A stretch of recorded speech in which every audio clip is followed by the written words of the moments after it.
Good morning students. Today's topic chemical change और irreversible change. इससे previous class में अपन ने कुछ फिजिकल चेंजेस के बारे में देखा था। फिजिकल चेंज जिनको रिवर्साइबल चेंज भी कहते हैं, जिनको रिवर्स करना पॉसिबल है, या टेम्परेरी चेंज भी कहते हैं फिजिकल चेंज को।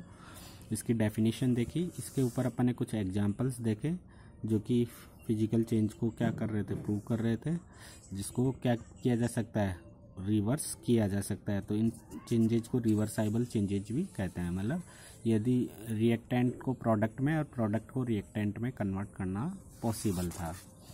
आज बात करेंगे अपन केमिकल चेंजेज, जिसको इरिवर्साइबल चेंज भी कहते हैं या परमानेंट चेंज भी इसको अपन कहते हैं। केमिकल चेंज जो होते हैं इरिवर्साइबल का मीन्स है यदि एक बार रिएक्टेंट प्रोडक्ट में कन्वर्ट हो जाता है तो प्रोडक्ट को दोबारा से रिएक्टेंट में कन्वर्ट करना इम्पॉसिबल है। जैसे है मिल्क का कर्ड में यदि कन्वर्ट हो जाता है तो कर्ड से वापस से आप मिल्क नहीं बना सकते। तो इस टाइप के चेंज क्या होते हैं, परमानेंट होते हैं और इनको इरिवर्साइबल चेंजेस भी कहते हैं। सबसे पहले डेफिनेशन ले लें अपन।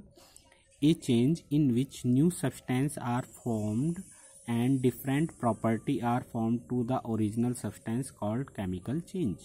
मतलब एक ऐसी रिएक्शन जिसके थ्रू क्या होता है, नया सब्सटेंस फॉर्म्ड होता है और वो जो सब्सटेंस बन रहा है वो पहले वाले सब्सटेंस से एक तरह से डिफरेंट प्रॉपर्टी रखता है। जैसे मिल्क है, मिल्क को अपन ने कर्ड में कन्वर्ट कर लिया तो आप देखेंगे कर्ड अलग प्रॉपर्टी रखता है, वो खट्टा भी रहता है, उसका टेस्ट अलग होता है, और मिल्क अलग प्रॉपर्टी रखता है। दोनों क्या हैं, अलग अलग प्रोडक्ट हैं। तो ये क्या है, परमानेंट चेंज होते हैं। ऐसे इनको क्या कहते हैं, इरिवर्साइबल चेंज भी कहते हैं। मतलब कहने का मीन्स है प्रोडक्ट को रिएक्टेंट में कन्वर्ट करना इम्पॉसिबल है एक बार यदि ऐसा चेंज हो जाता है।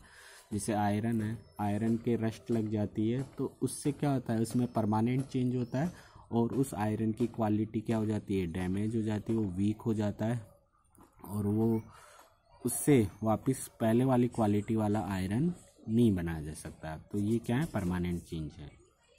एग्जाम्पल देखते हैं इसके परमानेंट चेंज के। It can not be reverse, it's also called permanent change. Example देखें। फर्स्ट एग्जाम्पल है milk convert in curd called chemical change.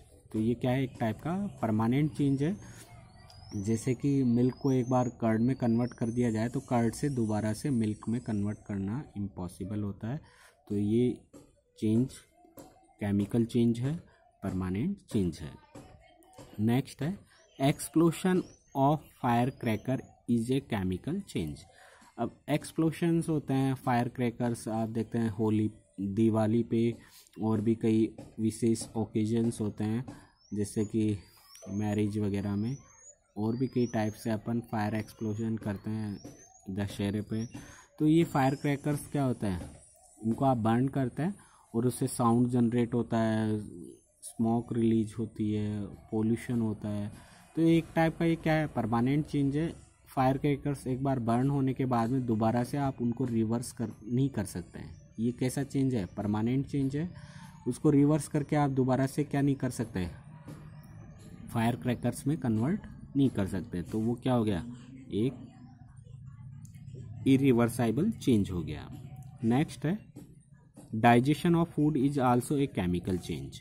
जैसे फूड का डाइजेशन होता है अपने बॉडी में, जब डाइजेशन होता है काफ़ी सारे एंजाइम्स की प्रेजेंस में, एंजाइम्स क्या करते हैं, फूड के जो लार्ज पार्टिकल्स होते हैं उनको सिंपलेस्ट फॉर्म में कन्वर्ट करके उससे एनर्जी एब्जॉर्ब कर ली जाती है और वेस्ट प्रोडक्ट को बॉडी से एग्जिट कर दिया जाता है। तो दोबारा से क्या नहीं कर सकते आप, वेस्ट से दोबारा से फूड में कन्वर्ट नहीं कर सकते। तो ये एक टाइप का क्या है, परमानेंट चेंज है, केमिकल चेंज है, जिसको रिवर्स नहीं किया जा सकता, इरिवर्साइबल चेंज है।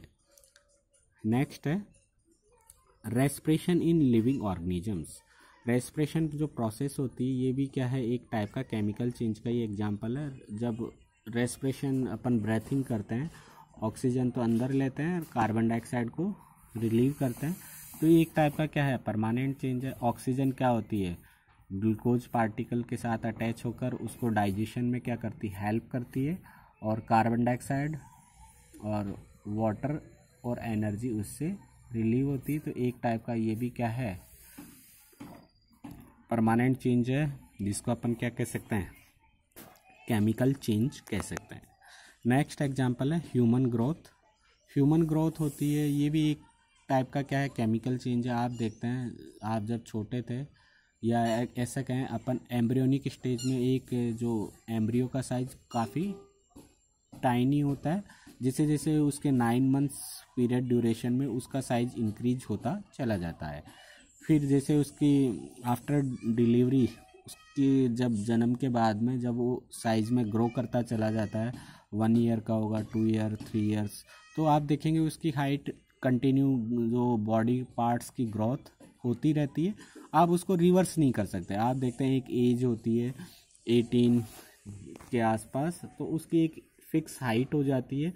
तो आप वो हाइट के बाद में आप चाहें कि आप छोटे हो जाएं, आपकी हाइट कम हो जाए, तो ऐसा इम्पॉसिबल है, इसको रिवर्स करना इम्पॉसिबल है। तो ये एक टाइप का भी क्या है, इरिवर्साइबल चेंज है, परमानेंट चेंज है। आप अपनी हाइट को रिड्यूस नहीं कर सकते। ये एक तरह से परमानेंट है, इसको रिवर्स करना इम्पॉसिबल है। तो ये भी एक टाइप का क्या है, केमिकल चेंज है, एक ह्यूमन की बॉडी ग्रोथ, जिसको रिवर्स करना इम्पॉसिबल है।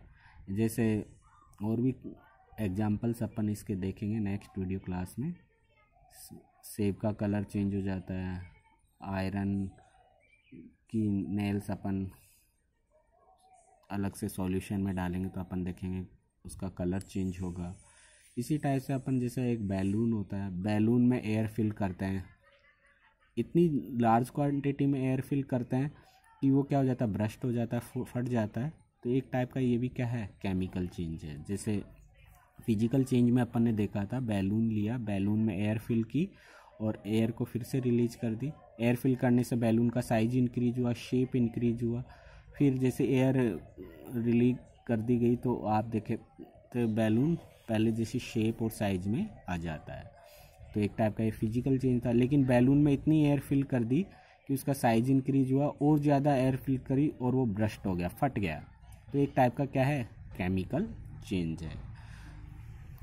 आज के लिए इतना ही। नेक्स्ट वीडियो क्लास में कुछ और एग्जांपल्स पे अपन डिस्कशन करेंगे। Thank you.